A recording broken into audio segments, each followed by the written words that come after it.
Ka-chow. Hey, everybody.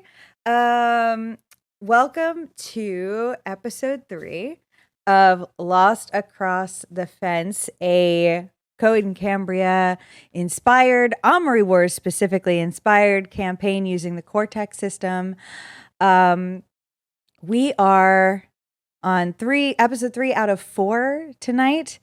What you've missed so far is a group of rebels who have been surviving on Kaleen, a relatively quiet planet for the time being.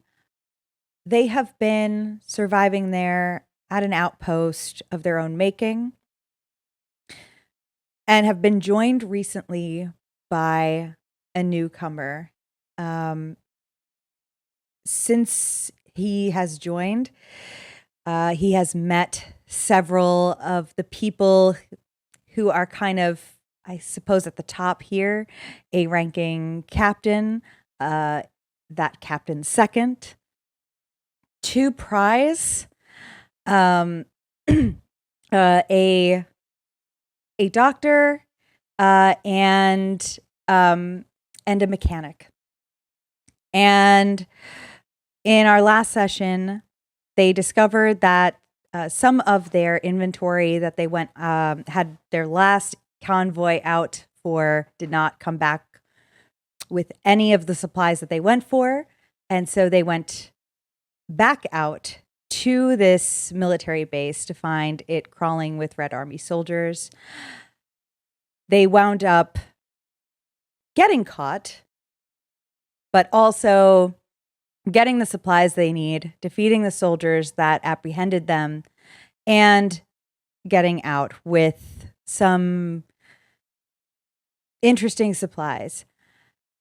They made it back, patched up their wounds, some literal, some not so much, and are, I guess, ready to find out what comes next.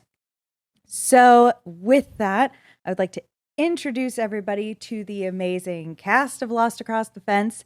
Everybody, I would really like it if you all introduced yourselves and said how great you are.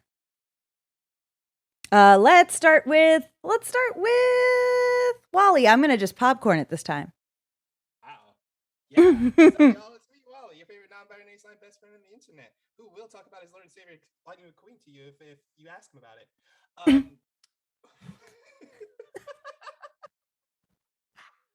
I am fantastic. I am playing Speakerbox. I cannot wait to see what happens next. That's it right there. That was fantastic. None of us know what cracked you up just now. I love it though. Glyza. Hello. I am Goliza, the third culture kid of your nightmares. I will be playing Richard, and he is a mechanic who is completely and 100% obviously human. Yes, I don't think anybody would ever dispute that. Probably. Normal human. 100%. Yeah, definitely. Kappa. Hello, my name is Kappa. Today I will be playing Elos, like Alice, but Elos. Mm-hmm. And last time we found out that Alice is a little bit more than human, and he's still trying to figure out what that means, but also come to grips with what that means. Yes to both of those. I like that. Noir. Hey, that's me. Hey, I'm playing Philip, who is a prize, who has done nothing wrong in his life. Just doing the best they can while dealing with these humans, ? Yeah, that's a theory of Philip's that has rapidly declined, has it not? Yeah, I mean, it's one thing to be lied to, but it's another thing when you take such copious notes about the nature of humanity only to have to throw them all away because nobody turns out is actually human except Richard. Good. Thank God for Richard. Richard would never lie to us. Thank Never goodness. would. Absolutely not. Austin. Hey, what's up? It's me, Austin. I'm listening to Sailor Moon music in the background, which is why it looks like I'm dancing, because I am. I play the Love Below, who is also a prize, who is really good at all they know is eat hot chip and shoot gun, and maybe that's not enough for them anymore. Eat what? Eat hot chip Eat hot chip. Okay. and shoot gun. And shoot gun. I mean, Yeah. so far that's been working very, very effective. It's been working moderately well. Moderately well. Yeah, the dice were not nice last week. Um, Yeah, I'm out for hey, roll 20. Hey, roll 20, come here. I'm on to you. And this conspiracy will go on no further. That's Look, what there's a I've lot of been conspiracies saying. out there. There's a lot of conspiracies out there. All I'm saying is, yeah. look, okay. In 2018, Dolly Parton and Boyz II Men were in the same my studio God. together. Okay, they were in the same studio. They were recorded a song. It had to Normally, happen. a song to usually takes at least a week and a half to record. You're telling me two supergroups in the same room together would not consider to do a cover of Jolene together? It's Tell me mathematically impossible. If you would like They to had hear to. the full theory, Ka-chow. that will be found on the Patreon I have to create. It is. You ever bully your GM into making a Patreon? By just being I so will- I demand funny. a Patreon. for this mini series. Yeah. Actually, you know what? If we hit double our tips goal for the cast tonight, which can be done by going to our tip command in Nightbot, if you just fill that bar, twice, Nice. I will just put it on Twitter. I'll just put it up on Twitter, and we'll have the full It's that theory easy. It's that easy. there. That's all that needs to happen tonight. Okay. I'll bring it up during breaks and It's- stuff throughout yeah. the It's stream. worth it. Yeah. I'm telling you right now, it's worth it. It is. I think so. All right. So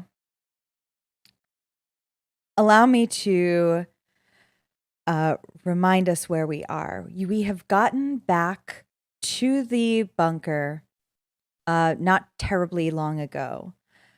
Once you arrived there, you all kind of went your separate ways to recoup in accordance with your own needs after the fight at this base. You came back with several duffel bags full of various supplies. Some of them weapons, some of them food, some of them miscellaneous ? And now you have to, I guess, figure out what comes next, but there's no present danger at this time. It seems quiet, except for the murmur of all of the other rebels at camp trying to decipher what they think is going on. Where were you all?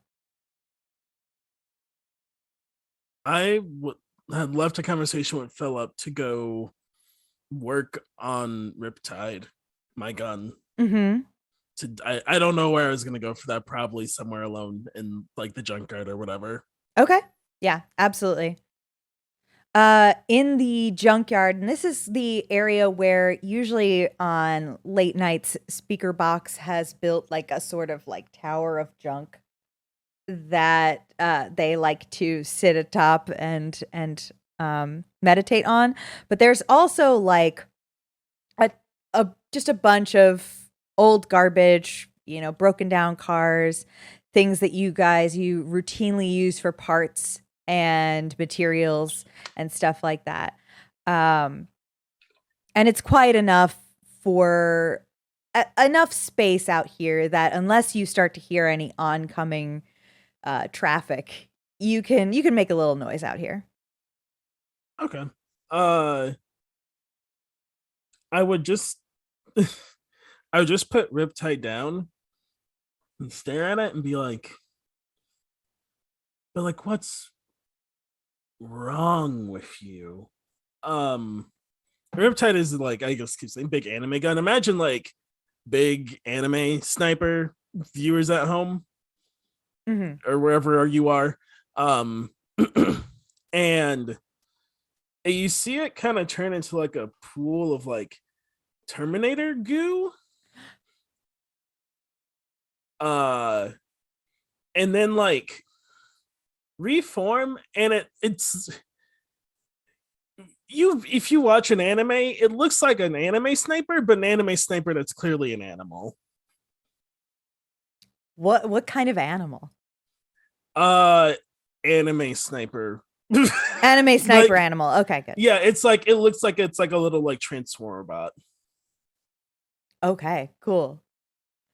And I don't think it can communicate back with me. I think I'm just like talking to it in the way that like if you've ever watched Bleach, like the way they like talk to their swords. Okay. Like I'm just like trying to connect with it because I think something's wrong with our connection. That's why I missed, I think, 3/4 of my shots earlier today. Yeah. Well, you say, what's wrong with you? And it does not talk back. Perhaps something's wrong with me. And I just like, I stand up and start walking around. Perhaps I need, as sometimes humans get surgeries when they're broken. Perhaps I need a surgery. And I just like walk around and mother to myself about like what could be wrong with me and how could I fix it. Okay. We'll come back to that. Anybody else? What are the rest of you doing? Richard is in the shop, the mechanic shop, and they've looked under the hood where Kyle said that, the station wagon is working even though you can't drive it. And they can feel that there's power in the battery, but they don't really understand what that means. Richard then goes to the light, the only light source in the mechanic shop, and they turn off the light, and there's a release of power, a release of power that if there was somebody in the room, they might have seen a flash of blue and red, and it feels like there's just basically like somebody was holding their breath just to keep holding on to something, and then it was a whoosh of basically is what happened in the room. It's completely dark in the room now. Yeah.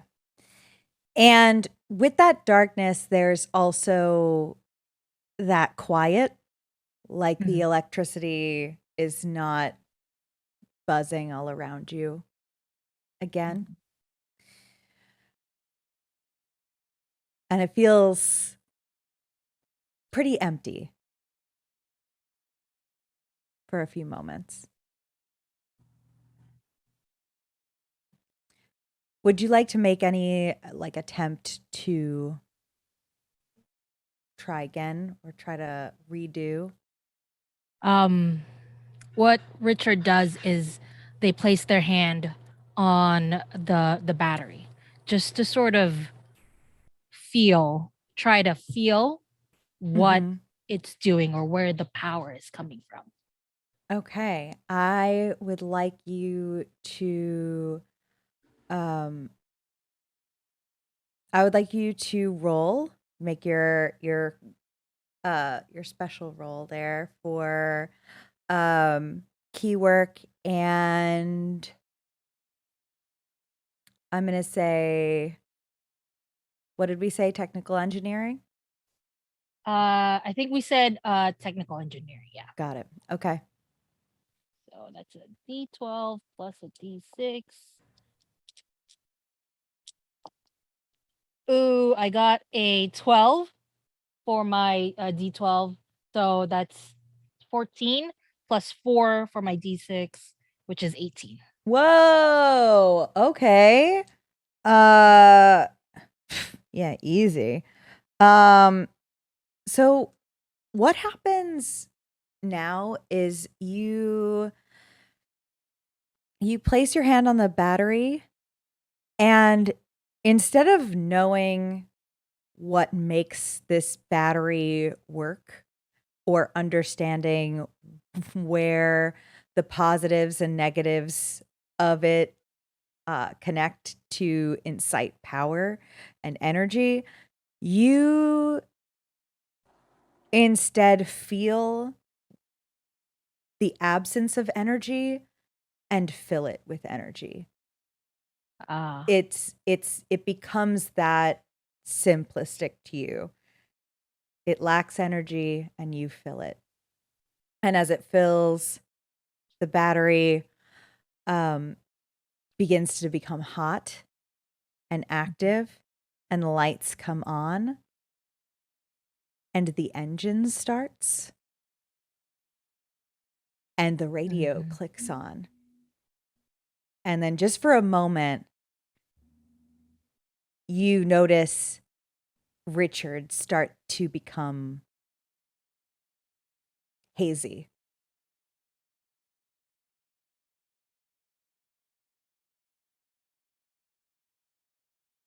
And then that stops. Richard being hazy stops. Yes. Richard takes their hand off of the battery and says, "Well, I guess I fixed it. Fixed it." And then they go into the driver's seat and just sort of like, put their hands around it, moves the dial to see if there's any music that, they can find, maybe a cover of a song that they were looking for all this time but couldn't find. But they were definitely just looking for songs to sit back and listen to. While that's happening, there's another instance of basically the opposite of what had happened earlier, where there was a release. This time there seems to be an intake and another flash of blue and red. And it's just Richard in the car, just looking for songs. Yep. You definitely find some good songs from old Earth that are nice to listen to. Philip, what was Philip up to? Philip was going to go find a Alos. Oh, okay. And just before I go to that, is Speaker Box doing anything? Right now, Speaker Box, because he's just came back from that long mission and he got patched up, he's doing what he usually does, is ditching work completely.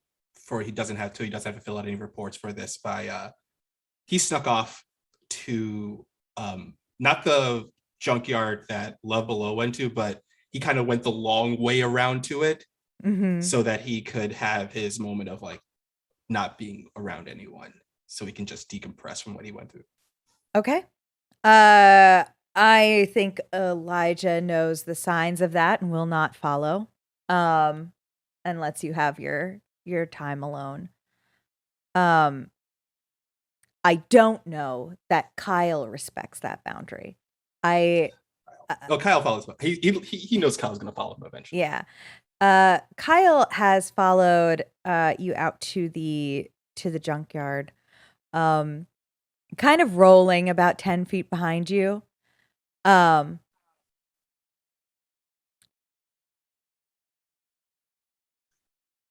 do you, Yes, Kyle. what, Yes, what, Kyle's is something you want. just what do we do next? Do you think? What do you mean? What do we do next? Thank you, Catherine.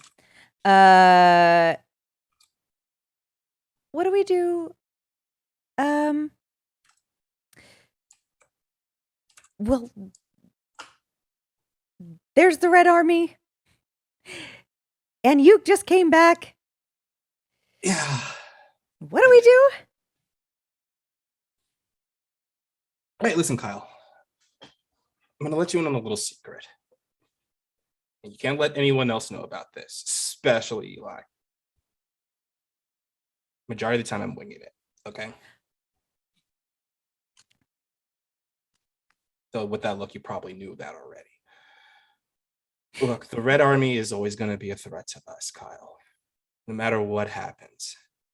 Honestly, I may have caused that threat to increase a little bit by trying to cause them to view their eyes away from someone else in the process.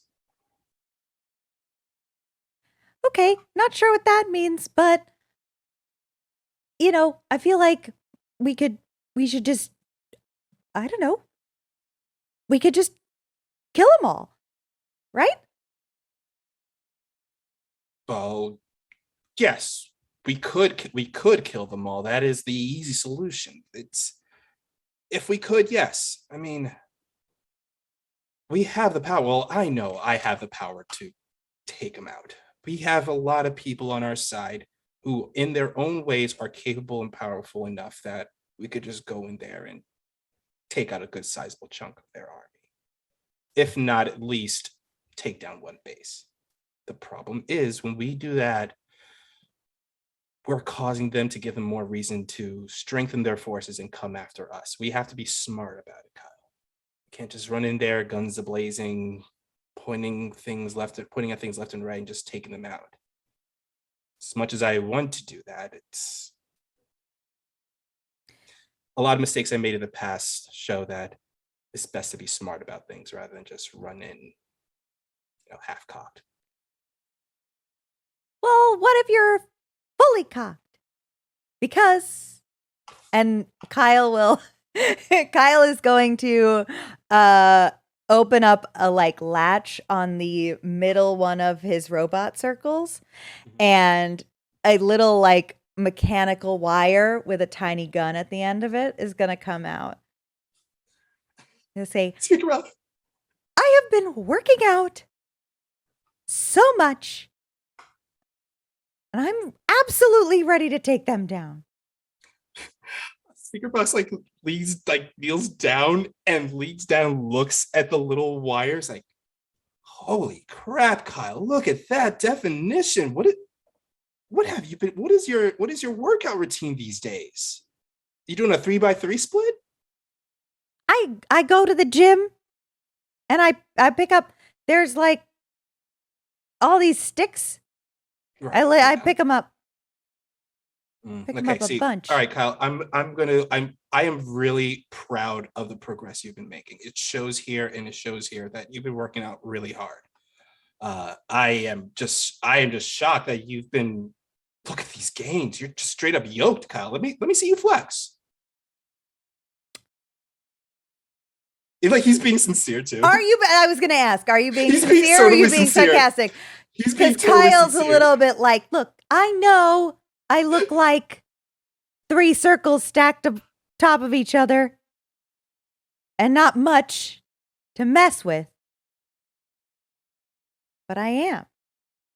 And he does a little spin. It's like it just kind of spins the gun on the end of the thing. Kyle, and I agree with you. If you went out there with us, do you know how much chaos we would cause? Lots of damage.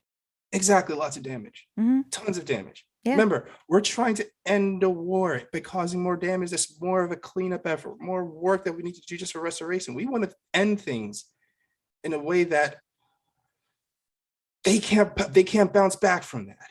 And if we throw you out there, Kyle, I'm going to be honest, it would just be pure chaos out there. I feel like it will escalate into ways that we could not recover from. We bring you out there. What do they come at us, huh? A bigger version of you? Do you want the bigger version of you out there on the field? Ooh, that's not. We don't want to talk about that. We don't want to talk about the bigger version of me. If we can't have that come here, you'll all be dead. Exactly, Kyle. So, as I said, thank you. But what you can do to help is this: keep everyone's spirits up. All right. You're pretty good at that.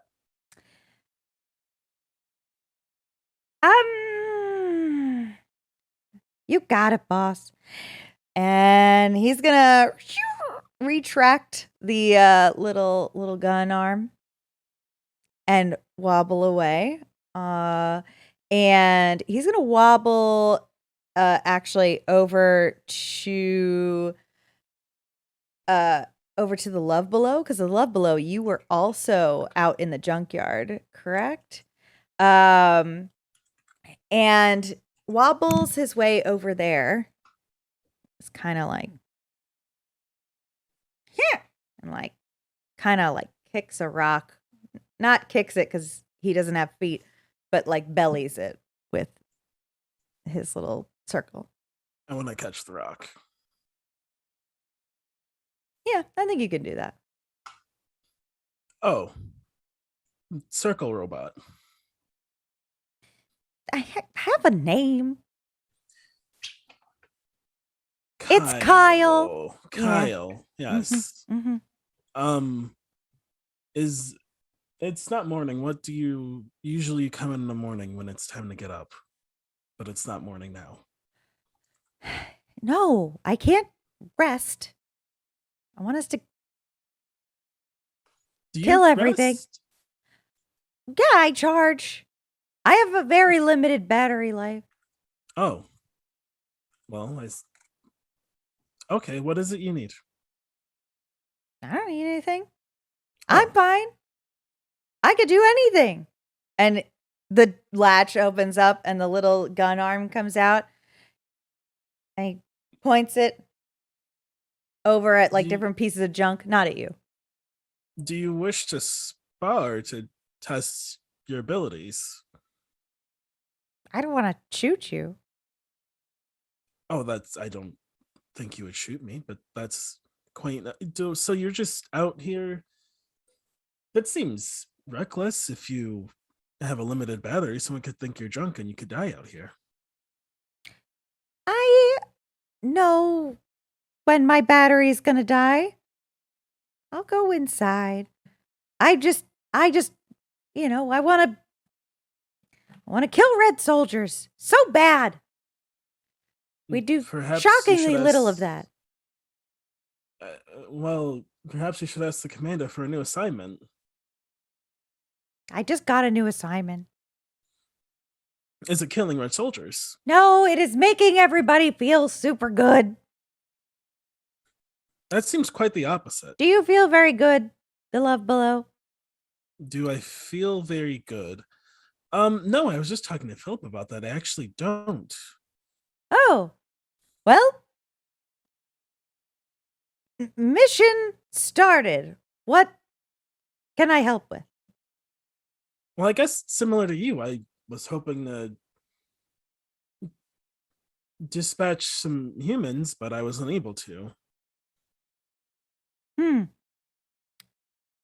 Were they dispatched? Something wrong with that, and I point to Riptide, who is like kind of just skittering in place. Oh. But I'm unsure. It could be myself, but that seems unlikely as I was made to be perfect. Oh, yeah. Well, you're perfect. That's not an issue at all. That's what I was saying, but yeah. Riptide seems to disagree. Well, would you like me to take a look at it? Oh, sure, most certainly. I have no idea what it is. I just use it. Oh. Kyle is going to go over to Riptide. Mm-hmm. And what does Riptide look like right now? Like a gun with little robot spider legs. Okay. The head the like barrel's probably moving like a neck. Yeah. He's gonna focus on looking at with his two little like claw hands, and looking at the spider legs and like kind of lifting them up into the air and flexing them. And as he does, he's gonna say, "So, what do you want out of this? You know, this. Do you wanna? Would you be happy just like living here forever?" in hiding from them. Specifically here. I guess so. That's where we are. Oh, most certainly not. I will go home at some point. Okay. And once I'm done. Done doing what? I'm not quite sure. I came here for something, and when I finish it, I assume I'll know what it is, and then I'll go home. Oh. Well, I guess you'll know then when you know then. And that's kind of nice. It's been the logic so far, and I mean, I haven't felt the need to go home, so I assume I'm still here for something. I don't quite recall the details, but again, I was made to be perfect, so I must be here for something. That's pretty sound logic. Thank you. I think so too. Well, it looks like, you're what's it called again? A gun? It looks like your gun is I thought it had a name. Sorry. I know what guns are. I have a gun. It's I call it Riptide. Riptide. It looks like Riptide was just feeling a little sick. People don't realize that machines get sick. We actually, have our own viruses and stuff. It's like a whole thing. Wait, so humans also get non-organic medicine. I'll have to tell Philip right away. Yeah, you should do that. Can I be there? I don't see why not. I don't carry a notebook like they do, so it would help if you could remind me. Absolutely. Okay. This should do. And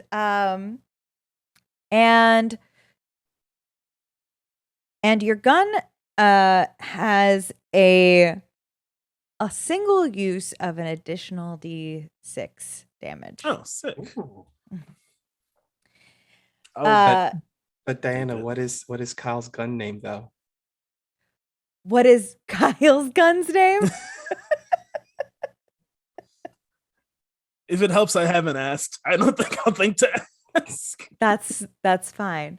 And Kyle will zoom off before you think to ask. I needed you to remind. Okay, yeah. I'm sure I'll remember. Where gone. Was it going? And Philip was going to go and see Alice, right? Mm-hmm. Mm-hmm. What is that looking like? Are you still in that hospital room, like the infirmary room? Yeah, I have not left. For those of you who for last time on Lost Across the Fence, Alice is in the infirmary ward, just kind of hanging out, letting things wind down. Still, the limbs are still beastly and gigantic and metallic, and he's just trying to calm himself down. Mm-hmm. Oh boy! All right, so Philip is going to walk into whatever room you're in and immediately lock the door. Yeah, you find Alice just kind of looking at the claw and inspecting when you walk in. Hey Philip. Oh, Alice, as I recall, is that correct? Is that what you're called? Yes, Alos. Yes. As I understand it, you're some sort of weapon. Am I? I don't think so. Like as in to be deployed and, as you put it, dismantle other humans. Yes, that's the purpose of most weapons. Might I have a seat? Absolutely. It's gonna sit right next to you. And if I'm, can I? He's trying to reach for your beastly arm. Oh yeah. Sure. And anytime he moves it, it's still awkward, and he looks at it and hands it over. Do I can see how this is capable of doing quite a lot of murder. Yeah, it's really strong too. Like that duffel bag was really hard for me to carry, and then after this is just pick it up super easily. I would carry multiple. So, in this case, I think my next question is, as you are a weapon, what can I do to better put you in the position to cause as much loss of life as possible? I I don't I don't know if I want that.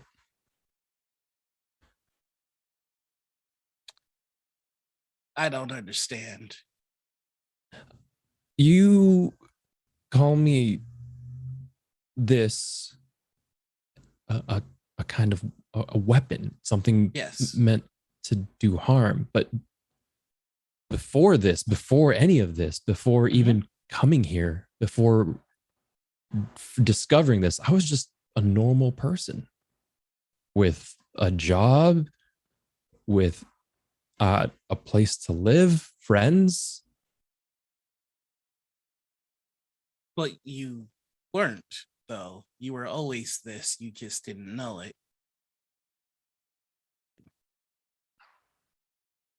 I don't know how true that is. A sword can lie in its scabbard for 100 years. It does not change the fact that what lies beneath is a sword.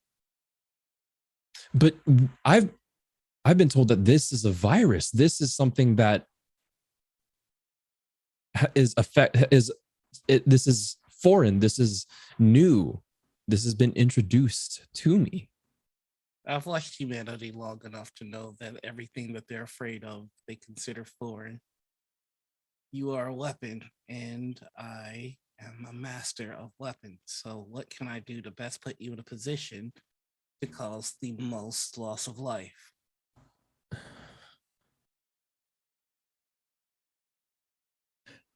Right before this, CJ asked me what I wanted to do, and I wanted to help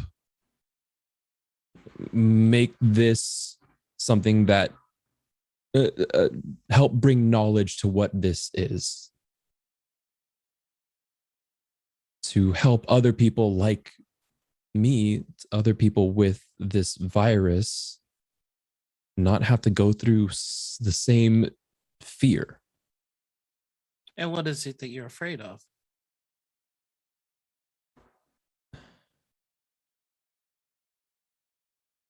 Being hunted, being alone, being... There is a universal truth that humans often have a hard time accepting, which is that most problems can be cleansed with fire. I ask you, what can I do to put you in a position that causes the most efficient loss of life? You tell me that you're not sure that you want to do that, but you also want to make sure that no one like you has to suffer the way that you have. If we kill all the hunters, then how will you be hunted?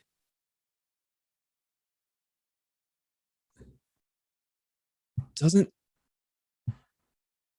that in turn make me the hunter? Would you rather be prey or predator? Nature exists on the foundation that in order for nature to continue, there must always be prey or predator.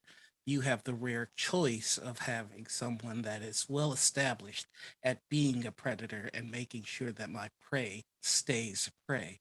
So, what can I do to put you in a position to cause the most loss of life?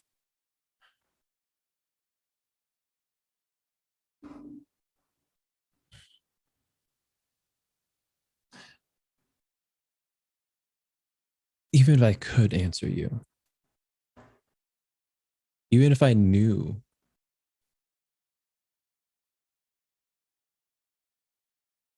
I'm not sure I would share that information. Granted, I don't know. I'm just a regular dude. I see. This is that trust thing. I recall writing it down. You require some truth from me. So if you allow, I would love to indulge you with some things that I have been told are inappropriate to share. Please, by all means. I truly do not care which side wins this war. I just want to go home.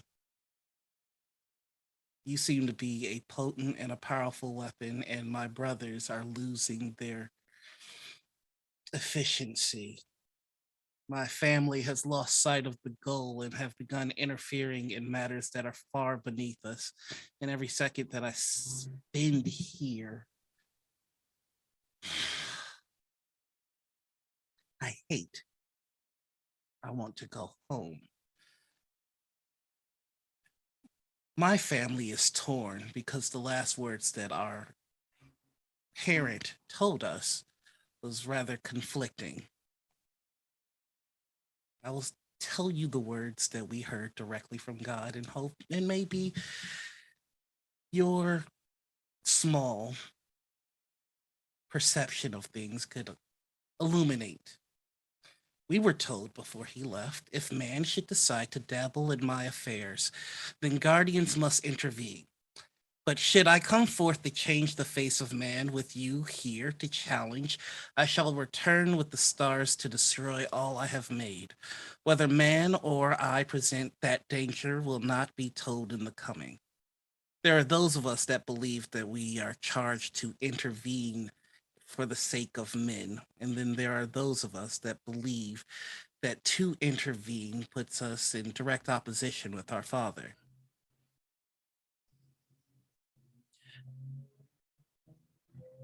And so you're trying to find the most efficient way to answer this issue. I believe that if there are no men left to dabble in the affairs of my father, then we don't have to worry about his wrath. And you can go home. And so I ask again, what is it that I can do to put you in the most efficient position to end the most amount of lives possible?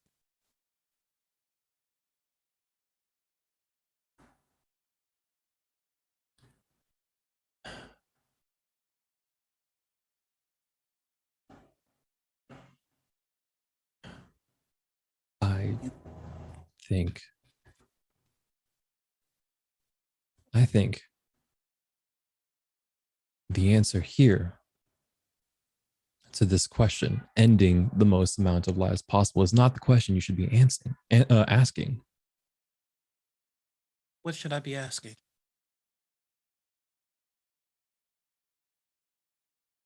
I think the question you should be asking is the most efficient way to unify life.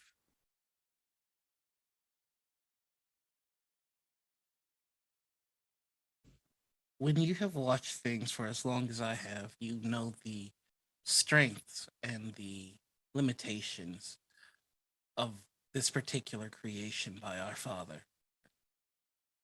You are well versed in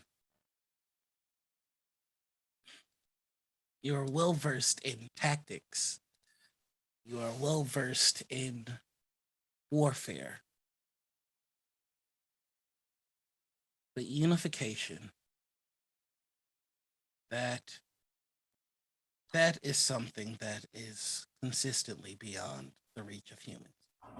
And so, don't you think that humans could use a little bit of help?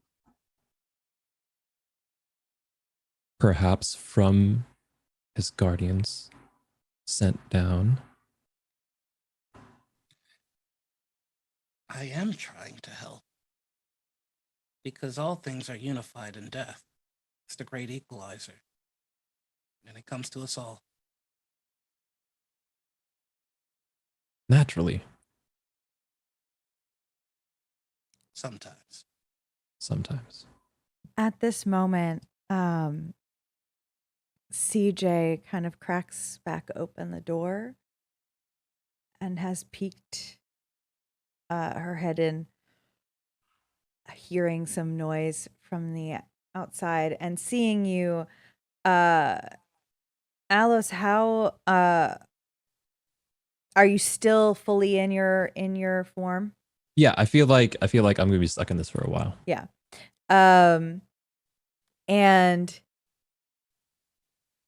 And she looks over and just is like, "Oh, sorry. Do you need anything?" No, I Philip is here keeping me very good company. Okay. I believe, as it is said amongst the people, I have overstayed my welcome, which my note says is what I should say when I am ready to leave. Oh, we actually we do say that sometimes. That's not bad. Sorry, just making sure everything's good. No, everything is great. And Philip, welcome was definitely not overstayed. You're the first person that hasn't talked to me like I'm a child, and I did not realize how much I needed that. Thank you. I am a warrior, and I have a fondness for weapons. Take care, Al. And I'm just gonna walk out the door. Okay, both of you take 2 plot points each, Oh, please. dang. For exceptional roleplay. And CJ just kind of like walks into the room, like grabs like a couple of supplies out of a closet, like tucks them into a bag, and will just like check again and head back out. Before CJ leaves, Alice will call out, CJ, sorry, before you go, there is something that I need. Nothing like to be brought or anything. I just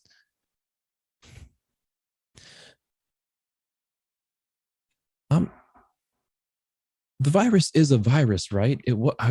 I haven't always been like this, right? That's the understanding we have. It's an infection. It can be dormant for some time, and it can be triggered, but it's most definitely a virus. That's the best information we've got. And you can see the foot is flexing its toes and just kind of like moving back and forth. He goes, and he's looking at it, and without looking back, he goes, okay.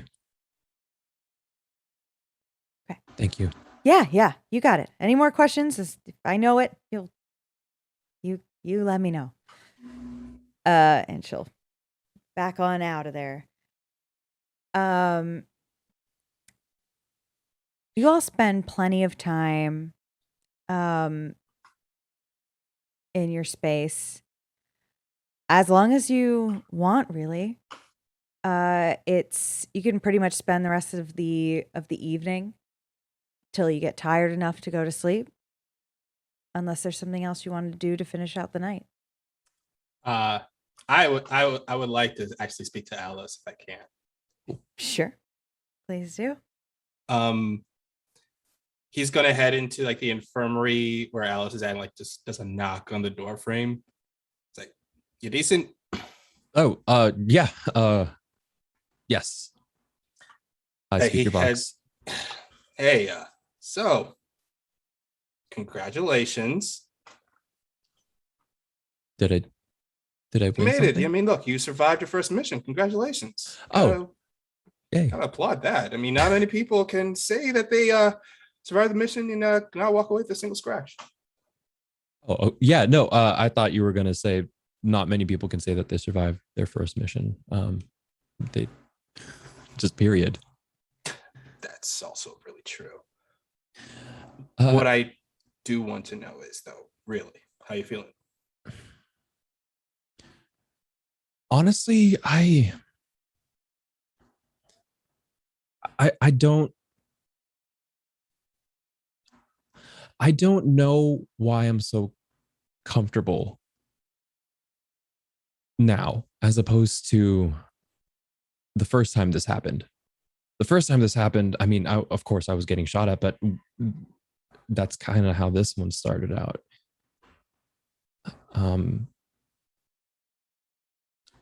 I wanted to change back so bad, but now I just want to understand and want to.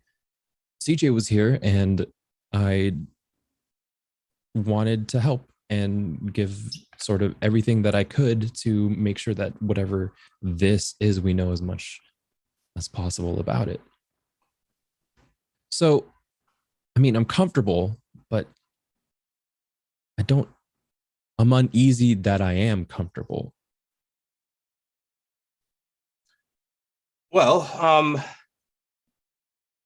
when it comes to situations like this, I guess you're realizing that little aha moment of, hey, this is what I am. So that's something I wanted to ask you then. Right. You take this form and you kind of go around doing the lead jobs and all that stuff. But today you did something more. You're talking about when I transformed. Yes. Yeah. Are you more comfortable in that form? Be able to let go of all that energy? What's that like? Well, he grabs a chair, like drives across the floor and sits down in it. All right, why don't we start this conversation with a question? What do you know about the star? Not the stars in the sky, not the gigantic gaseous forms that are hundreds of millions of miles away. I'm talking about stars. I thought they were just scare tactics, like, oh, this the don't leave the Red Army because the stars are gonna kill you all. Yep, that's the usual stuff. Don't leave the Red Army because the Star Menace will come after you. Don't turn your back on the Red Army. They're the only ones protecting you against those stars out there. All right, let me fill you in a little bit with the stars. The best way to describe a star is that we're the next step. There's humans, where what comes after humans. We evolved so that we could leave this planet. It's a saying among the stars that the stars were created because we decided that we didn't want our souls to be bound by gravity. So we left. We all left Earth, and eventually we adapted to living out in space. Not just like living in like space stations or satellites. You see are flying around these planets all the time. You see like you heard stories of astronauts wearing spacesuits doing space. No. Stars, we were made to live in space. Just out in space. Yeah, that's what we're made to do. We can survive because of that. We're really strong. We are what the Red Army wanted. As soon as the Red Army found out about us, they wanted to use us as weapons. But then they realized we're too strong for that. We're too smart for them. So they turned around and said, well, if we can't control them, we'll wipe them out. So they hunted down every single last one of us and wiped us all out, one after another, because they saw us as a threat. And I'm one of the last few remaining on this planet. And I tried to keep it for a very long time under wraps that I was the last one. Well, one of them. And honestly, kid, what I went through back in those wars, it was a rash decision I made. But I did not want you to go through what I had to go through. That constant feeling of having to pack up and move on because you know these guys are going to be hunting you down all the time. So I decided to let them know there's one more star out there, and they're fighting against them. I mean, I feel like maybe it was a mistake, but you know what? No, it wasn't. You didn't have to do that. Maybe I didn't. Maybe deep down I kind of wanted an excuse to let them know, you know? But I say this because you asked me what it's like to have all this power. It's scary. Because you never know when a sneeze could just take out something. You never know when the lightest brush of your hand could just wreck something, or you never know, because you never know what it's like to, lose connection with someone because you're not on that same wavelength with them, because you're different and you're powerful. I'll say this to you though. What you are now, this is you. This is it. There's no turning back from it. This is what you always have been, or either what you always have been this way, or maybe this is something new to you, but this is what you are now. What matters now is what you're going to do with it.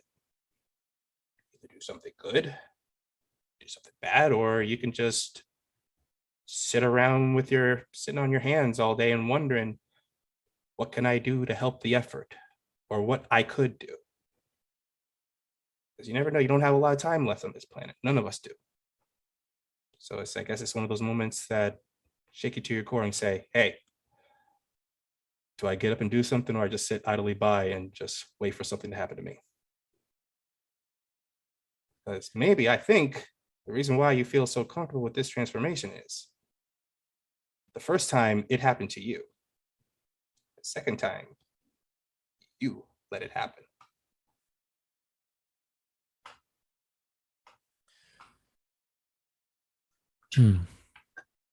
I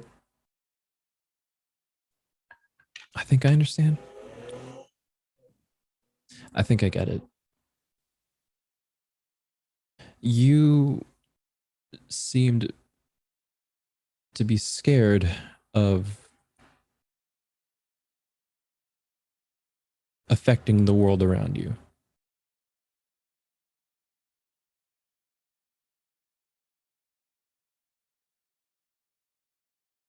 You're muted too. There's an old world piece of literature that Eli talks about all the time. She's obsessed with these things. This one guy, big guy, wore blue all the time. He said something like, it's like walking around. I got to spend my life like I'm living in a world made of cardboard.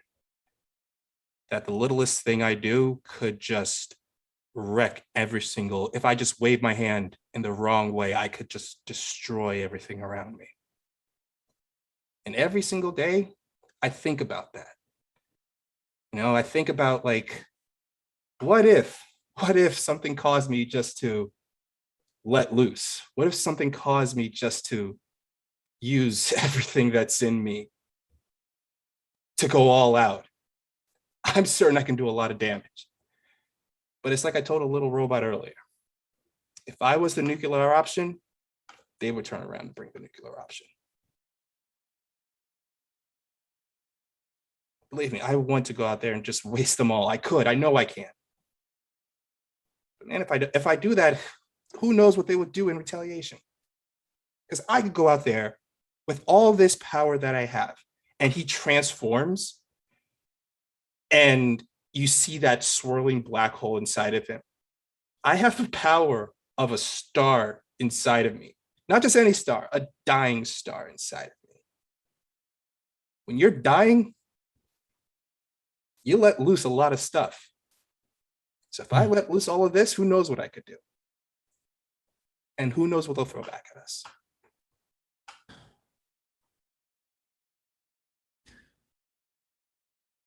So it's good to have this power, but you got to be smart with it.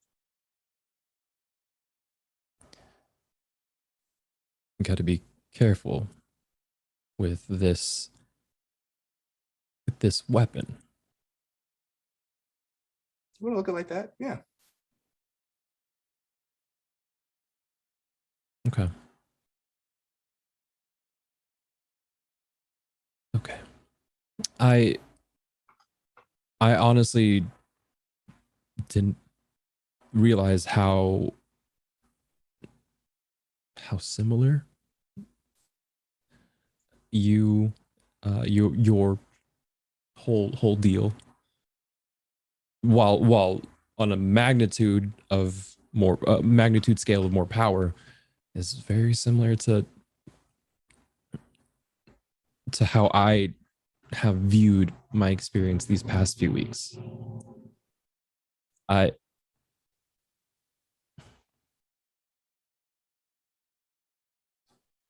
Say this, kid.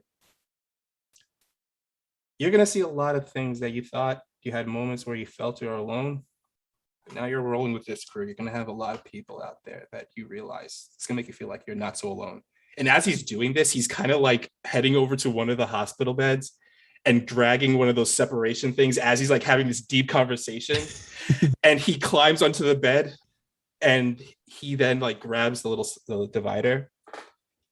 I mean, really, when you think about it, we're all just one big family here. We all got to look out for each other. That being said, I was never here. If Eli comes looking for me, I'm not here. And he closes the blinds and then grabs a blanket and pulls it over himself to sleep. Eli, of course, does come in like a little while later while you're still in there, Alice, and is like, sorry. And I know you're like,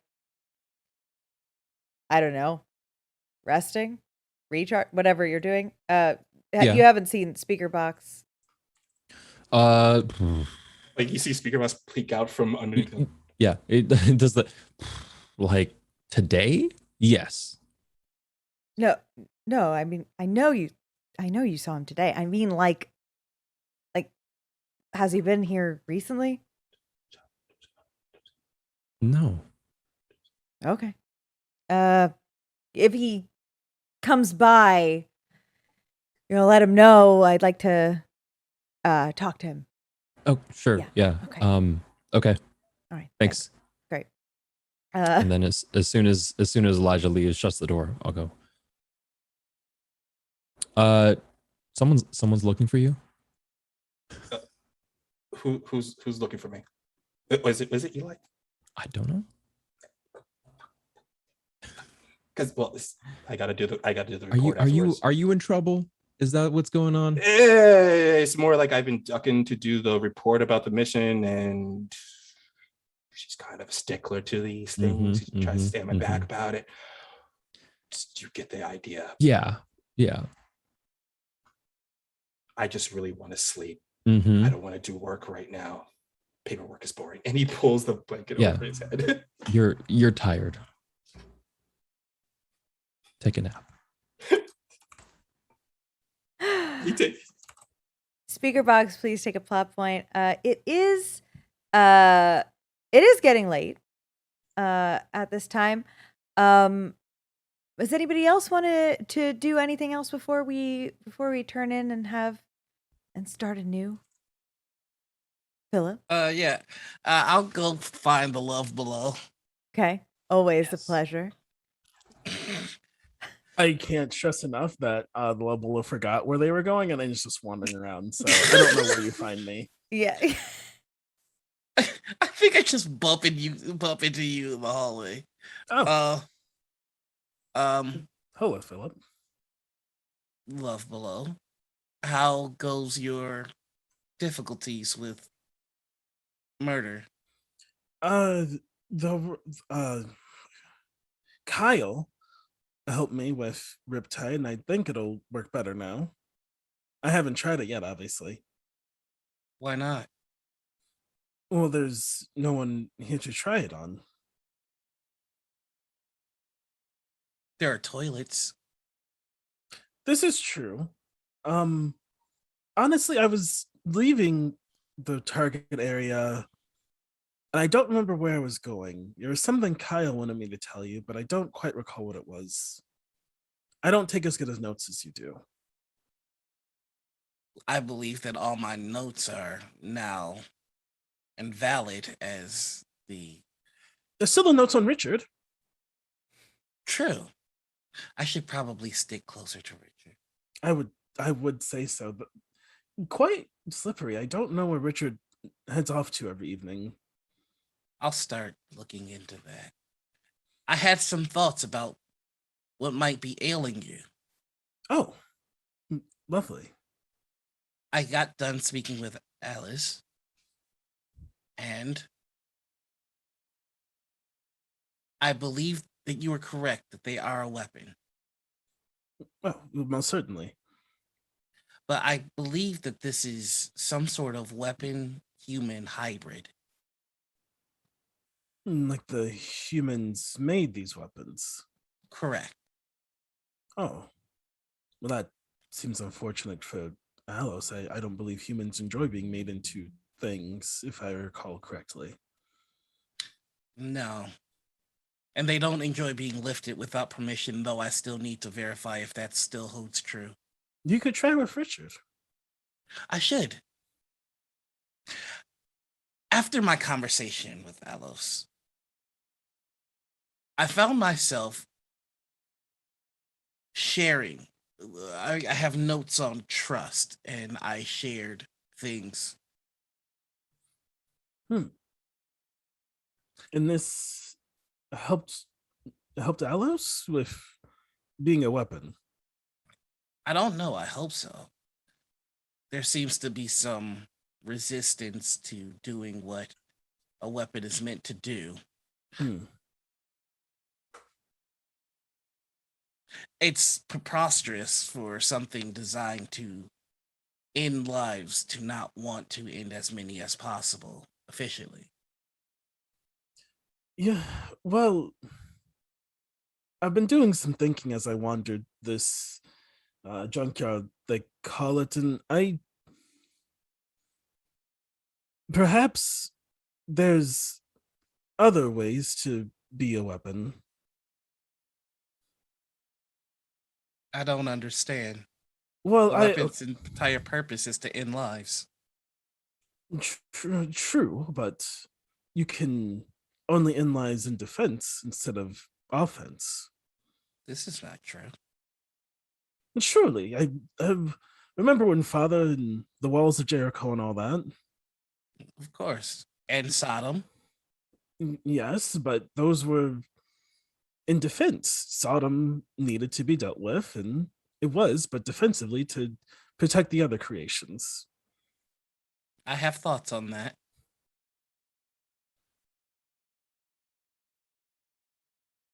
I believe that the difficulty that we are having is that we are now so close to these humans that we are developing some sort of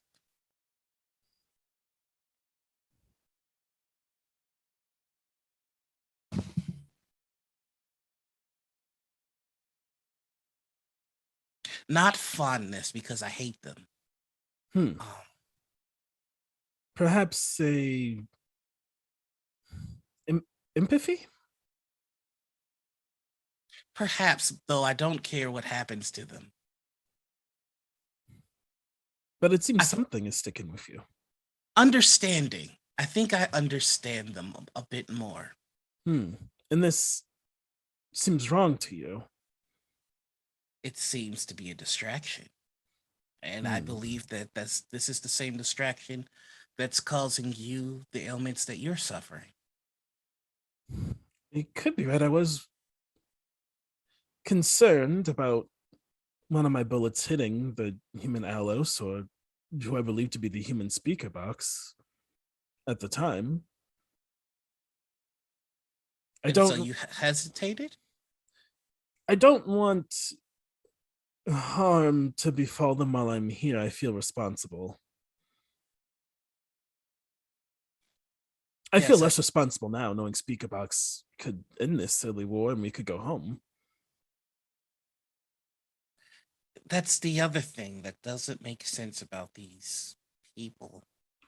They're capable of such beautiful violence, yet they restrain themselves in fear of what their prey will do to them once they become predators. It makes no sense. Well, I suppose if you think about it, nature does always keep a balance. If you become the apex, a new apex rises. Perhaps it's better to stay low on the tree. Easier to strike your opponent if you see them coming. So do they enjoy the subjugation? I certainly assume not, but I don't think anyone would be ready for the power that comes with ruling. Look at how long they fought over who's in charge. And that's just it. This is all they do. They fight. They war and they die. And they build better weapons and then they war and they die. We were never meant to interfere in this. I've been trying to think why I was here this evening, and I don't think I have an answer, but I think I'm close. I feel pulled to these people, and maybe it's why the creator made me. I believe that pull is what's keeping us from home. Well, one of us will be right, and we'll have to admit the other that we were wrong, and we'll find out. If you are right, then we'll end up home, and I'll gladly admit it for all eternity. And if it turns out I'm right, then I hope you would do the same. Of course. But without the creator, there's no way to know but to wait.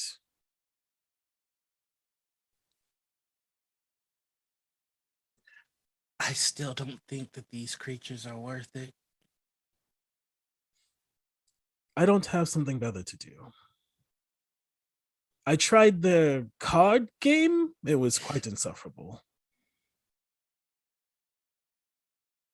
The one thing I do share with them is our enjoyment of sleeping, though they sleep for 8 hours. Sleeping is quite fun while here in this form. I hadn't done it before, but I think it's something I may keep up.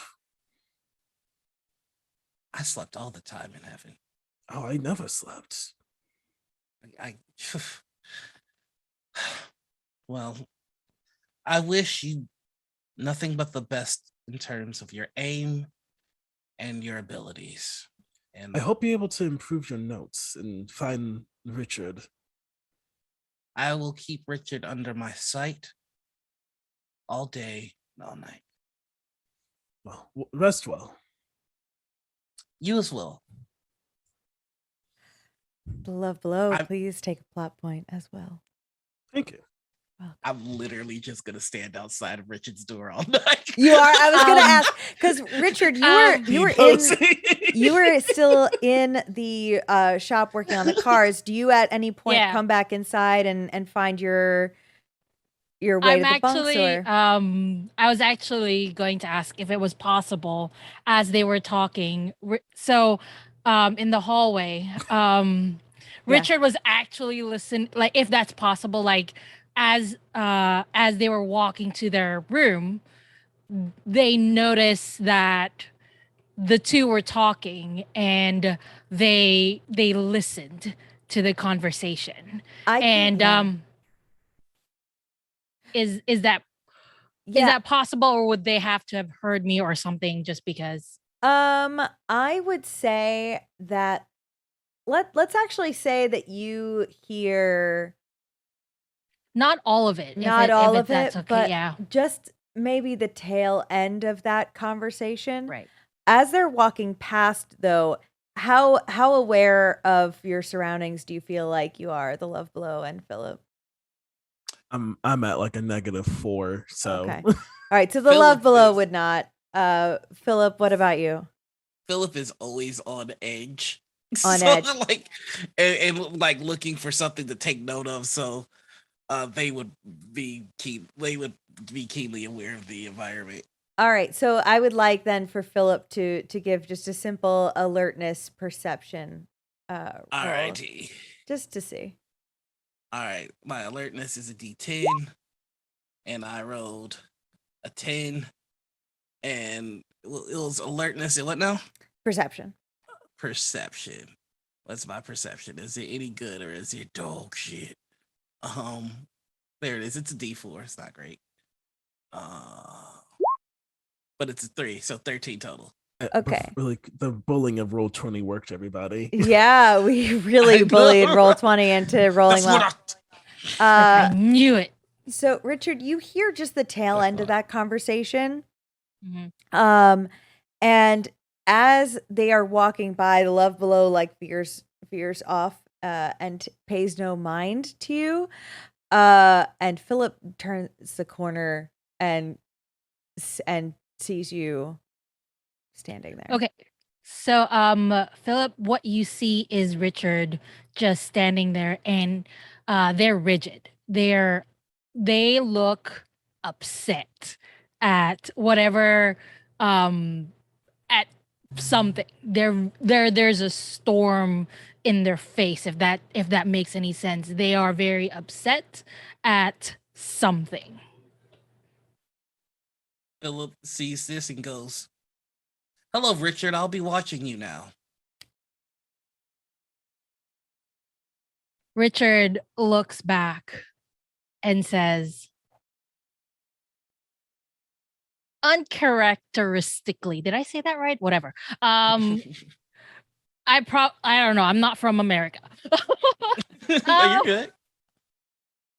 They say, like serious as a rock. And it's like, I'd like to see you try.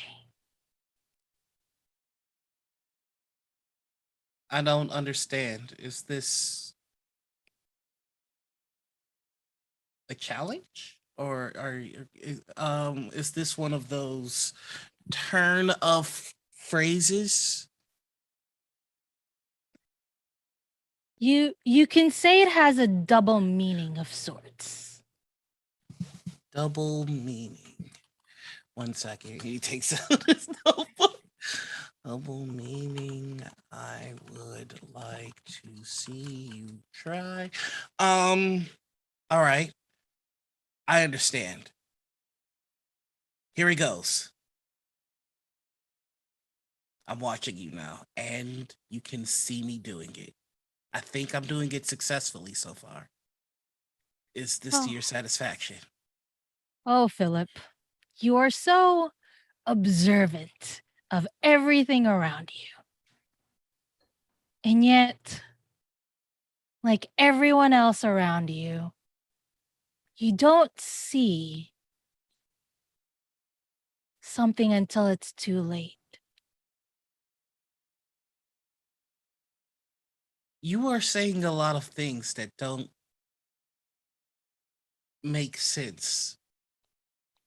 Am I missing something? What is it that apparently I'm not seeing until it's too late?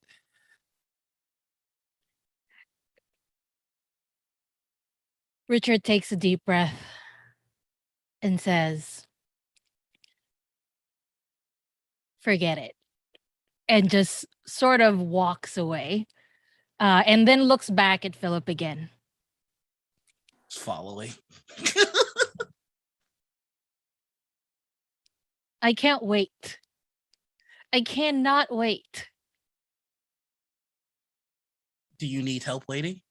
No, But I cannot wait until we all know the truth. There's only one truth that matters, but it's something that a human like you wouldn't need to concern yourself with. I know how you say human, like it's supposed to hurt. And then they continue to walk away. Even knowing that Philip is following, and just climbs into their bed. Does Richard have their own room? Richard has not their own room because there's not really any more left. Rooms. But Richard does sort of have like an isolated bunk. It's like just a bit away from like the stacked bunks. As you know, just for a thank you for being the mechanic for all of the vehicles and stuff on base. So Richard climbs on that bunk and completely ignores Philip, whatever Philip decides to do, and Richard sleeps. But like, I don't know if it'll be clear to everybody else, but they're obviously pretending to sleep too, like just like giving all of the effort of like, I am asleep and I'm ignoring you and I am snoring. Like 2 seconds as soon as their head hits the pillow, loud snores and just like back towards Philip. Like when you don't want your sibling to bother you. Exactly. Yeah. You you poke it and they snore louder. Yeah. That kind of thing. That is what Richard does. Okay. After this conversation. The last thing Philip was gonna. Oh, sorry. No, I was just gonna ask if Philip stays and watches. After, like, Philip is gonna watch for maybe like an hour or two to see if anything interesting happens when humans sleep. And once that time has passed, Philip is almost going to say to themselves, I'm sorry, Richard, if I ever gave you the impression that I wanted to hurt you. I have no feelings about you and your kind in any way in general. I would never waste the effort. And he just walks out.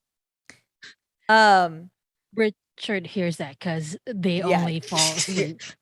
Yeah, you definitely hear that. Right before you walk away, Philip, because you've been standing there so quietly for so long, but then you just say that quietly. Not Richard, but just another sleeping rebel in the camp. She just like opens her eyes and then Christ, what? No, but good person. And he just keeps walking. She does not go back to sleep. Richard, please take a plot point. That was wonderful. You all get your rest, whatever kind you need for the evening. When you wake up, it is to the sounds of a lot of shuffling. Right in the main area of the base. So Elijah has taken all of the duffel bags of things that you brought back and has kind of sectioned it out and is dictating what she can about where, certain things can go. There are a lot of things here like rations and other like non-perishable food supplies that are pretty easy. They go straight to the locker, the supply locker for that. There's some pretty basic guns and supplies. There is a duffel bag full of straight up bombs that is pushed off to the side that Elijah is standing in front of and not having anybody touch.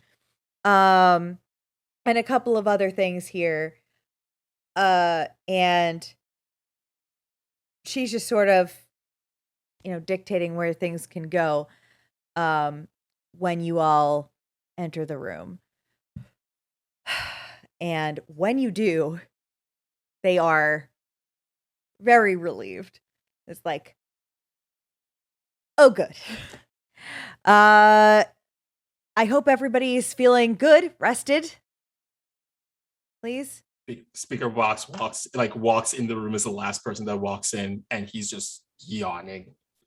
I'm not going to ask where you slept, and that's just gonna be fine.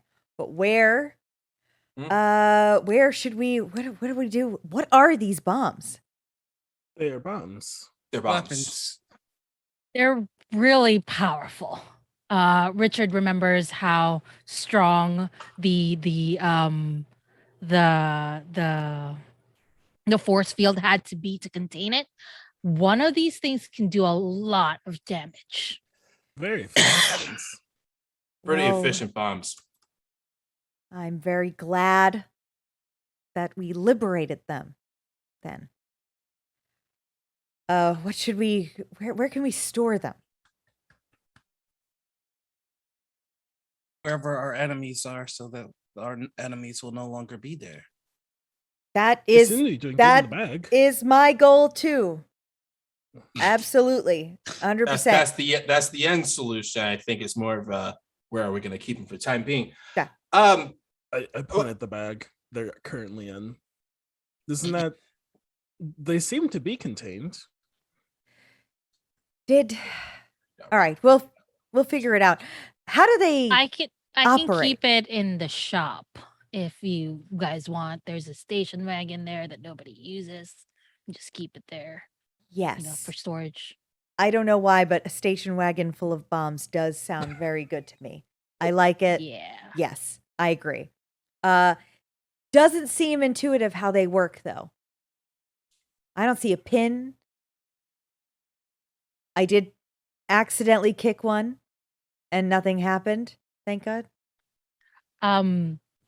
Richard is gonna go grab one and is going to use their keywork to sort of and excuse it as, oh, I'm a mechanic, I know these things, with their keywork and their technical engineering, just to see if they can tap into it and see how it explodes. Please roll. Boom, boom, bang. The rebels died that day. Boom, boom, Does- boom. The Red Army won. Does Richard And- hide behind a corner to do this or something? No, he just It's grabs. full on lucky. He just grabs one of them and is like, "Oh, I hope it doesn't explode in my hand." Yeah. It does not. Yeah, It is. I rolled an 8 + 2 and a 3. So that's 14. Okay. So you're just trying to figure out how this bomb works. You're not trying to activate it or do anything like that. No, yeah, just seeing if I could use the keyword to tap into it, because this is how basically Richard. Oh, we lost Where's Kappa? Kappa. Kappa said that their internet's going foobar. Okay. So they'll be Okay. right back. It'll be all right. In the meanwhile, what happens is you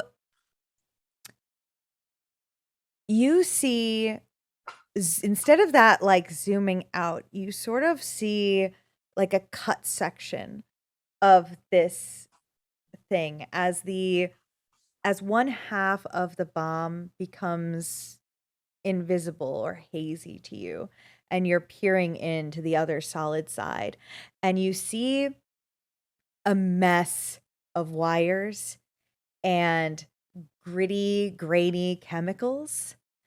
And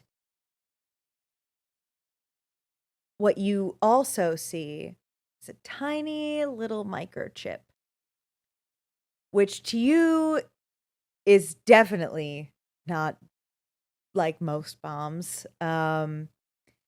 This has some sort of computerized aspect to it. Mhm.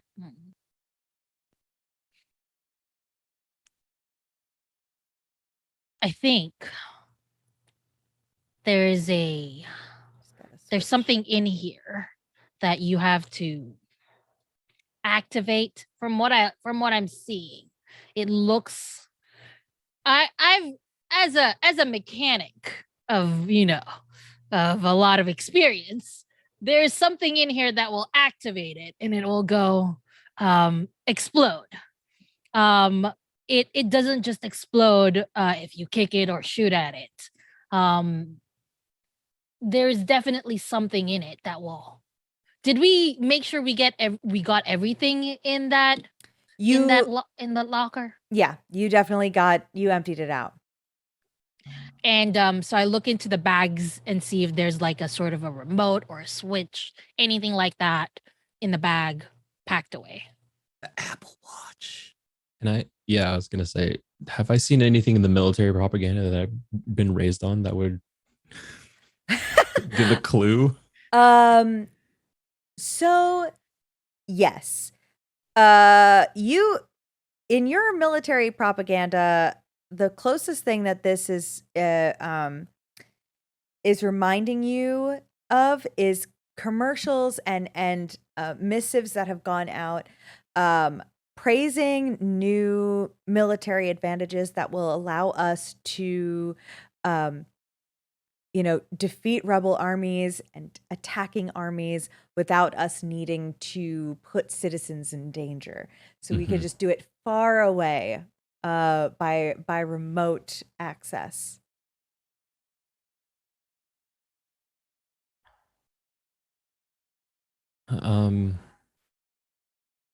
I mean, I don't recognize it, but this looks like something that they've assured us as citizens inside of the settlements and all that stuff, that whatever technology that they're going to use to hurt outsiders will not bring it will be far away and not bring us any harm, or any of the people operating that equipment any harm.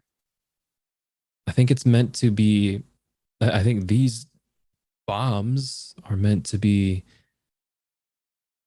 put somewhere by someone and then detonated when detonated without anyone nearby that you don't want to get hurt. So as I'm to understand it, these bombs that we've stolen, that the enemy knows that we've stolen, can be accessed and detonated remotely. yeah, is the short of it. So if in theory someone were to have stolen bombs from them, there's nothing to stop them from detonating them in their headquarters. Yeah, yeah.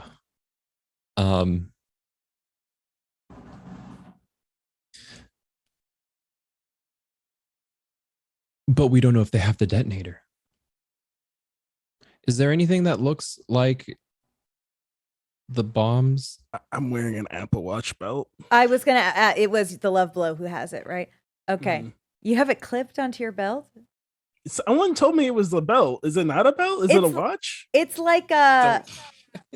I said it was like a belt, and then everybody was like, "No, it's not. You put it on your arm." Yeah, it's That's where the belt like a came bracelet. Oh, You okay. could Is it like put it on your belt. Is it like a Buzz Lightyear, like a Star Command? Like Yeah. iPad? Yes. Slap bracelet. It's a slap bracelet. It's a slap bracelet. Yeah, that's it is. That's what it was. Absolutely. Bringing back those dentist souvenirs. I have the Stylish slap bracelet. and deadly. Exactly.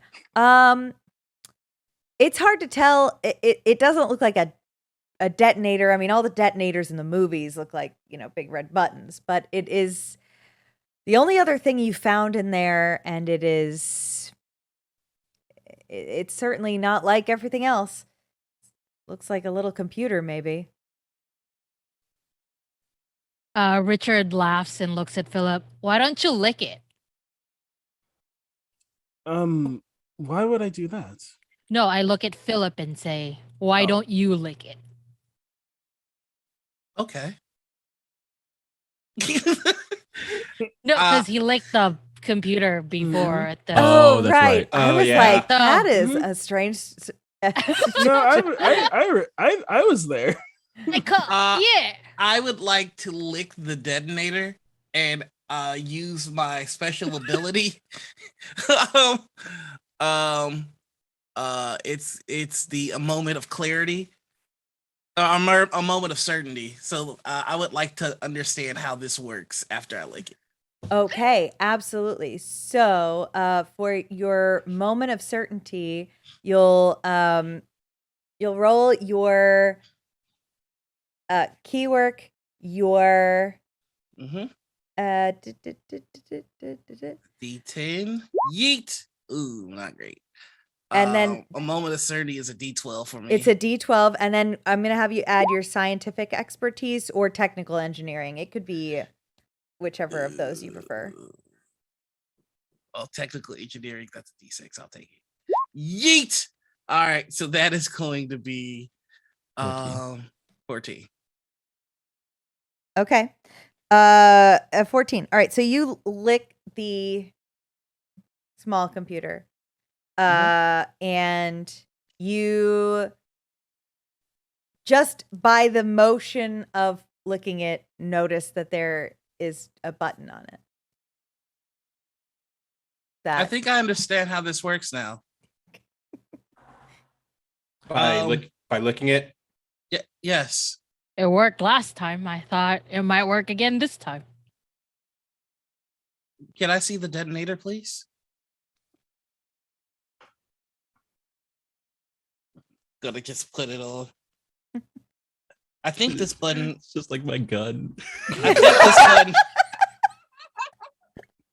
I think this button will either prime them for explosion or kill us all, and then I press it. Time to spin the wheel, GM. Do they primer? Is this I was gonna say. Let's I was gonna play say. the game. We have one more episode. Well, Yeah. We do. Do they all explode and we have like hey, a dream I'm ending? a prize. Who knows? I know where I go when I die. Good luck, everybody else. I told you, motherfuckers, I wanted to go. I'm going home one way or another. Good morning, Lexi. As usual, you have 25 seconds to enter your code, or I will self-destruct. I hope you're having a lovely morning. Code. My name is Password. Love Below. The 24, password. I will. The password. 23, I will shuffle around my 22. pockets and realize it's too tight. My pants are too tight. My legs haven't reverted yet, so I'm just like rip off the pocket and then I pull out. I pull out the note with a 14-digit code on it. Do you want me to read it out? Sure. Okay.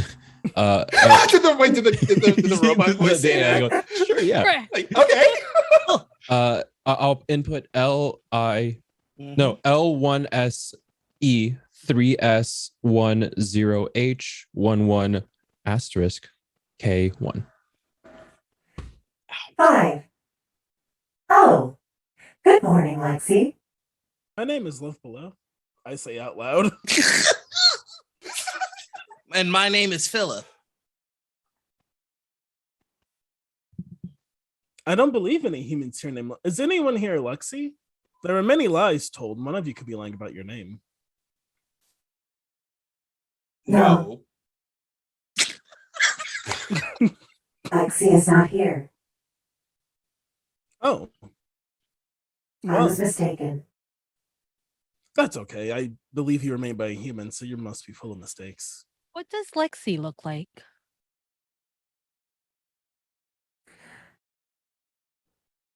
May I choose not to answer? No, you may not. Lexi was approximately 5'6", with red hair, a bit gray at the ends. She had wrinkles around her lips, eyes, and forehead.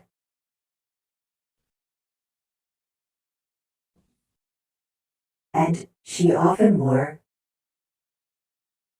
fatigues.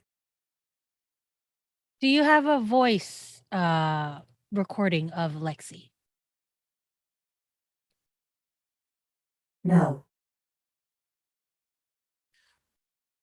Do you need a voice recording of Lexi?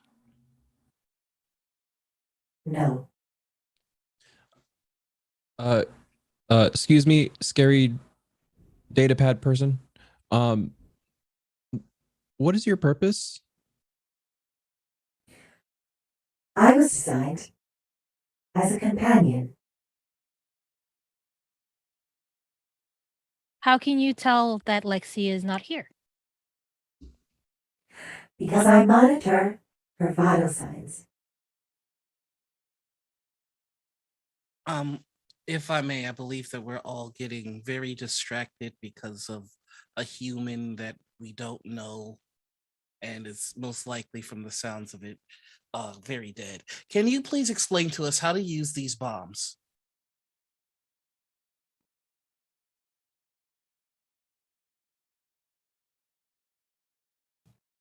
The computer is quiet for a few moments.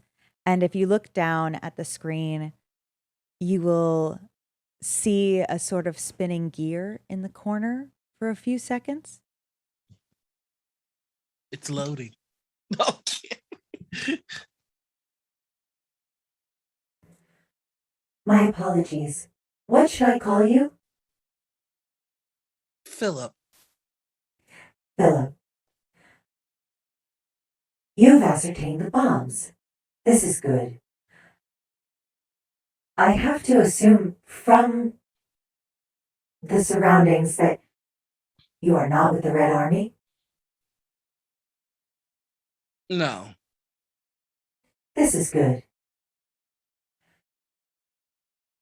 The bombs can be activated using me, provided that you have the approval of the rebel forces. Hmm. And whose approval would we need specifically? All. I'm gonna take the watch off and just kind of toss it back to Love Below. Excuse me, Lexi computer. I believe getting the approval of all would be quite difficult. See, humans do not have great ways of communication in the state they're in. Oh, you misunderstand. There are not that many of us. You say us. Are you a human? Did someone put you in this box? Oh, no, I was designed. I say us, I have been informed that I am part of the rebel forces, just like everyone else. So wait a minute, hold on a second. You're telling me that this whole time you were part of the rebel forces and this Lexi person is also part of the rebel forces? She was. Gotcha. Okay. Well, let's put Lexi's last gift to use then. I'm sorry, according to this thing, it only works if you get approval from all of the other rebels. Well, yeah, For but one thing, for one function. for just one of the functions. I mean, this is still a valuable tool that Lexi's leaving us. We could find out what it does and put it to use for ourselves. I don't know much about technology, so maybe someone else can handle it. But figure out what it can do. We could maybe do something with it to push back the Rebel Army somehow. Maybe what it knows. I don't think it would take a master tactician to understand that between these bombs and a star, we could have the Red Army wiped out in a matter of minutes. We could. We could. Or we can just hit him hard once. So they don't get back up. We hit them hard enough that they don't get back, that they don't just get back up instantly. You got to understand the thing about the Red Army's huge. These bombs, they're not going to be enough to take them all out, no matter what we do. But if we use these bombs, we could do something with it to put some kind of dent in their armor. We got a base that there is not too far from here that we could hit. Commander, I'll remind you, there was some general at the base. You're right. What was the name of that general? I don't take notes. General Defton Wolf was at the base when you first arrived. Defton Wolf was at that base. He's pretty high up there too. Sorry. Allow me to confirm a few facts. You said that you are a star?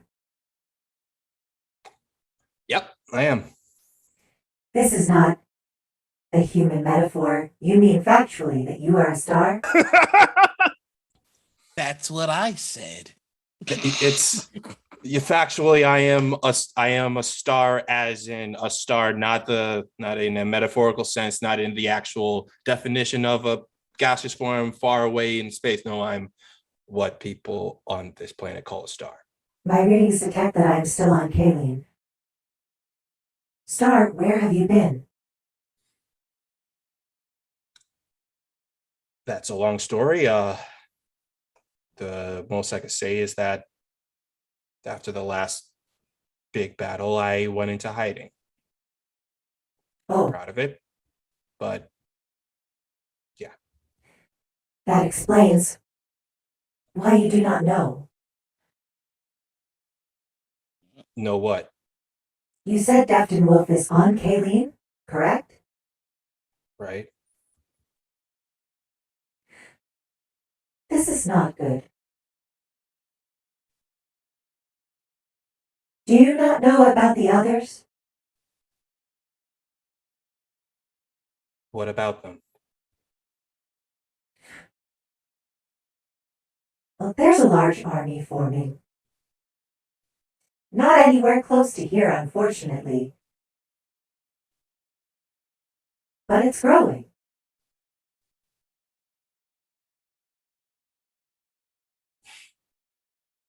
Okay. All right. We need to do something against them now.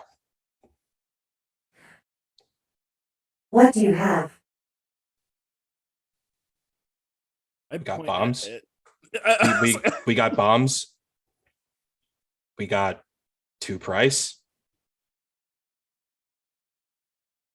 This is We good. got a mechanic. And he looks over at Alos. And there's me. And the arm is still up, and yeah. I don't know if you can see. Alos is one of those infected by the virus that makes them a weapon. Yes. This is good. Thanks. I said so Thanks. too. Thanks. No, thank you, Love Below. Thank you, Love Below. You're quite welcome. IRL bot, what is your name?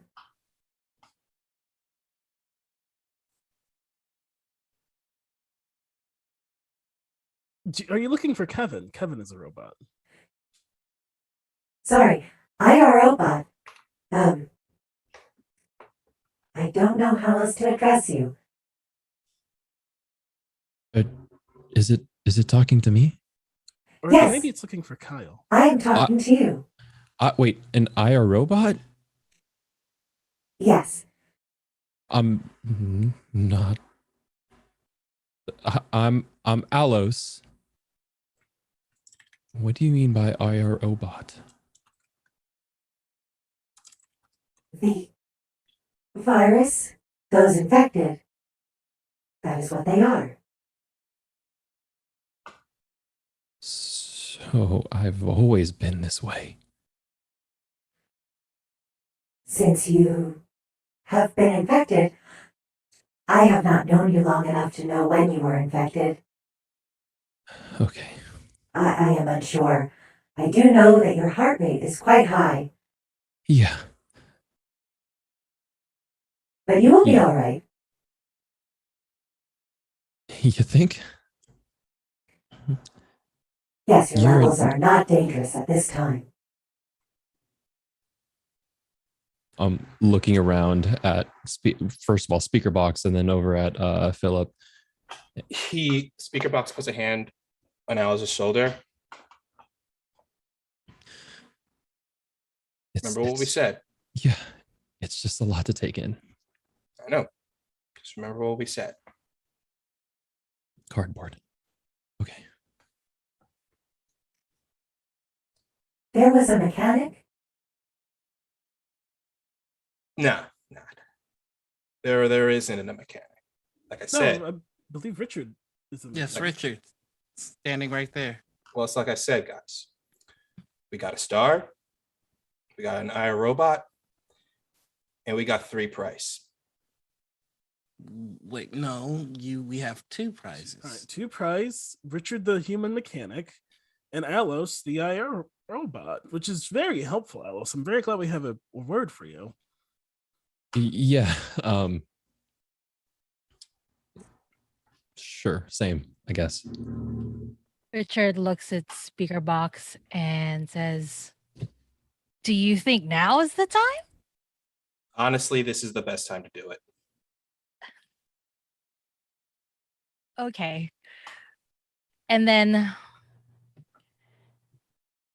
there is an intake of power. There's an intake of power. And a blue flash of light emanates from Richard. And it's a quick big flash that, if your eyes were, it looks like a stun light sort of, thing, but it doesn't really have any bad lingering effects. It's just really bright. And standing in the place of Richard is a figure of blue, wearing a red dress, and their blue skin is immaculate, and their hair is blonde, and their eyes are white, just white, but it's like a hot sun is white. That is what she looks like. And they stand there, and you can see that there are stumps where wings should be, and there's peace on their face. My name is Ambrosia.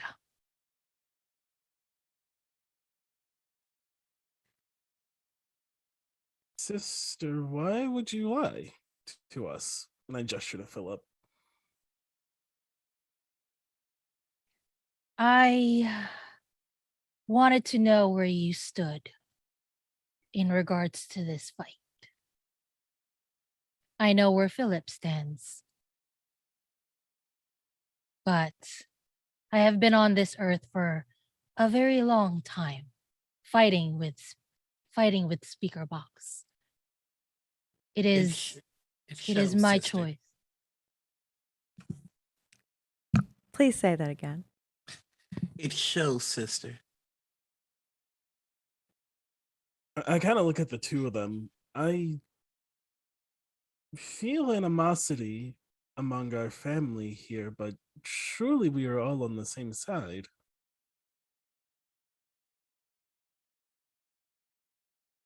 Well, I'm on the side that I feel is correct. And Philip has made clear many, many times that he disagrees with that side, and that's okay. I hope that eventually you will see why a lot of us, a lot of your sisters and brothers, chose to intervene and fight.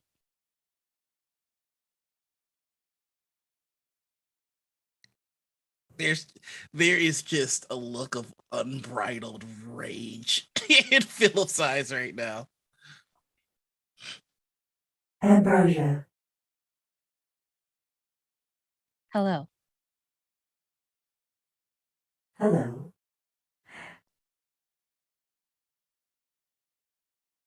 Please do let me know when I can be of use.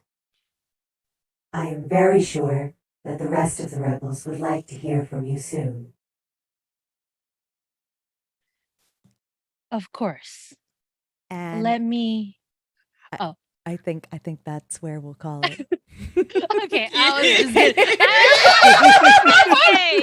I was just gonna say, let me talk to my people first, and then we'll get back to you, robot. I need everyone to know that me, Austin, missed the session 0 where everyone set this up. So me, Austin, is also just now figuring this out. And I was like, oh, Richard's like a shapeshifter or something, or Richard's like a chameleon man. Love that so much. I feel like That Alice was- is just like, Sorry, I had to take a pot shot. That was great. I love that I line. could Like, not it allow that to shows. go under the radar. I was like, So please speak good. up. I'm sorry. We did not. can you repeat that in front of the class, please? The Love Below feels like, oh no, mom and dad are fighting. It's like that one picture of a cat with like their arms stretched between two people. Yeah. Oh my Alice God. is like goes over Richard to was watch it. about to tell Philip, like, now you know how it feels to be angry. Oh my goodness. Wow. The bombs are the least of our problems now. Yeah. That's a very real situation. Wow. So thank you for coming and seeing episode 3. Episode 4 next week on Tuesday is the finale of this short shot campaign. So please tune in. These videos will all be up on YouTube before then, so you can catch up on anything that you've missed. I will do a recap video this week, I promise. And yeah, I am so excited about this. So before we go, can everybody please tell us where to find you everywhere else, because you're all incredible. We'll go clockwise this time. So we'll start with Kappa. Oh, yes. Awesome. Hello. My name is Kappa. You can find me on Twitter at the Kappa Chris. I'm a streamer, producer, person on camera a bunch, and I do a bunch of like social justice things and representation stuff. I'm the pink-haired one over at Friends Who Roll Dice, and so we do a bunch of productions that are meant to uplift and showcase creators and streamers and great, wonderful talents of marginalized folks. More directly, you can find me on the podcast Roads Uncharted, the first podcast set in the Genesis system. It's an actual play everywhere you can find your favorite podcast. Revenge of the Crit, we're on hiatus for the next few weeks, but you can find that on Kevin Kudo's channel. It's a Star Wars 5e game set in between episodes 2 and 3 during the Clone Wars. And then like even more directly, you can find me on my Twitch channel in about 1 hour, 9 p.m. PST. I'm going to play Stories Untold, twitch.tv/Kappa Chris. Sweet. Thank you so much. Nor? Oh, that's me. Hey everybody, how's it going? You can find me all over the internet as the Noir Enigma. That's Twitter, Twitch, YouTube, TikTok, and Instagram. Please show me some love on Twitch. I'm less than 60 people away from having 1,000 followers, and that would be a pretty big deal. Instead of talking about the projects I'm in, I just want to talk about something that I think more people should check out. Just because we're living in history right now, and it's important that we all pay attention. The Facebook whistleblower just testified to Congress. Please check that out. If you have some time, read the Panama Papers, because we are getting boned. And check out the 60-minute interview with the whistleblower. A lot of really insightful information. And get off Instagram. Yeah. That's it. Yep, I love that and am in agreement. And thank you for that. But also go follow Noir. His link is in the chat. Everywhere. Also, yeah. Just do it. Yeah, go do that. Nike that shit. Glyza. Hello. I am Glyza, a person with many, many hats. I am a podcast host, a writer, a TTRPG player. My podcast is called Classical Adventures for One. It is a podcast that dives deep into classic books and the impact that it has in media. I am also known, as you can see, a TTRPG player, and I play a lot of many different characters, most of them with secrets, as has been revealed here. With Richard, who is now known as Ambrosia. But you can find all of those links and all of them on bio.link/classical Glyza. This week, I will be on, I think I only have Kira's channel coming up this week, where we will be playing Lords of Faerun with Diana there as well. So keep an eye on that for on Saturday with Eliza Pearl as our DM. But I think that's all I've been doing. So keep an eye out. Follow me on Twitter. I'm really active on Twitter. Now, if you're expecting like really good, well thought out podcast thoughts, that is not what you're going to find there. It's a lot of shit posting. But follow me anyway, because I'm very active on Twitter. Go follow her. Wally, unmute your microphone. We don't know how wonderful you are. Microphone. Sup? It's me, Wally. You can find me on Twitter, WALLE132, just like a cute little Disney robot. I'm just there shit posting and just talking about my life, because I'm just a person on the internet, like to share their thoughts. You can find me anywhere that take me, really, like put me on your shows, like invite me as a co-host on some. I'll pop in and just talk my mind. That's what I'm good at. You can find me tomorrow at Friends with Roll Dice playing part 2 of our Queers RPG. This is going to be a lot of fun. You can also find me every other Sunday at the Killer DMs playing some Mass Sunset City. That's tons of fun, because Mass is a great game and I highly recommend everyone plays it. That's pretty much it where you can find me. Woo. That's all I got going right now. Oh, that's all. That's it. Austin. Boom, boom, boom. That's me. Hey, I'm Austin. You can this was fun. You can find me on Twitter at Sailor Scout Austin. That's at Sailor SCT Austin, because spelling out Scout is too many characters for Twitter handle. Besides that, you can find me every Wednesday on my podcast. It's Secret Histories of Nerd Mysteries. What is this week's? This week's topic was Brenda, and it is... I thought for a minute that you meant that the topic was Brenda, and I thought the that topic would be is really Brenda, funny. and she's an angel. Yeah, she's really good.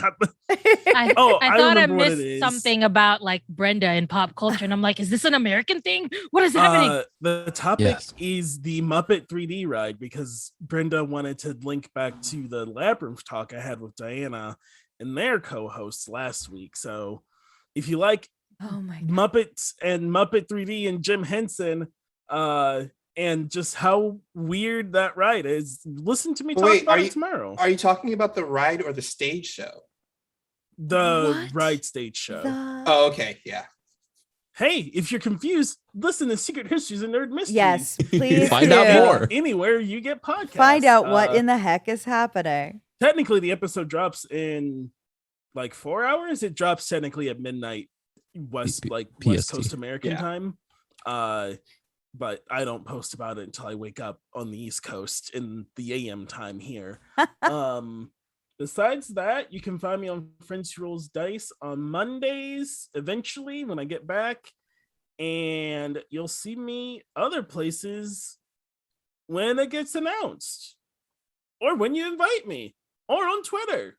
Yeah. That's it. Goodbye. Next. Woo. Next is me. I'm Diana, but this is my home. You're already here, so you don't have to click anything. You can look at my website if you want to see all the stuff I'm up to. And you can follow me on Twitter if you want to hear me yell a lot. And that's pretty much it. You can see me tomorrow. Like has been said, I'll be on Friends Who Roll Dice doing part 2 of a Queers game. And Wally will be there. And on Saturday, Lords of Faerun and Glyza will be there. Because I like the people here, and I want to do all sorts of stuff with them all the time. Forever and ever. We are going to send a raid over to Critical Misses right now because they are playing some Forest and Flame. And we will see you next week here at 9:00 Eastern Time for the finale of this.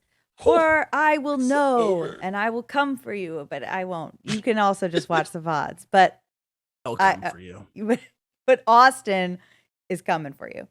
All right, everybody take care of yourself. Please wear your masks and social distance whenever possible and get vaccinated if you can. And tell your loved ones that you love them. Mwah, mwah, mwah, mwah, mwah, mwah. And we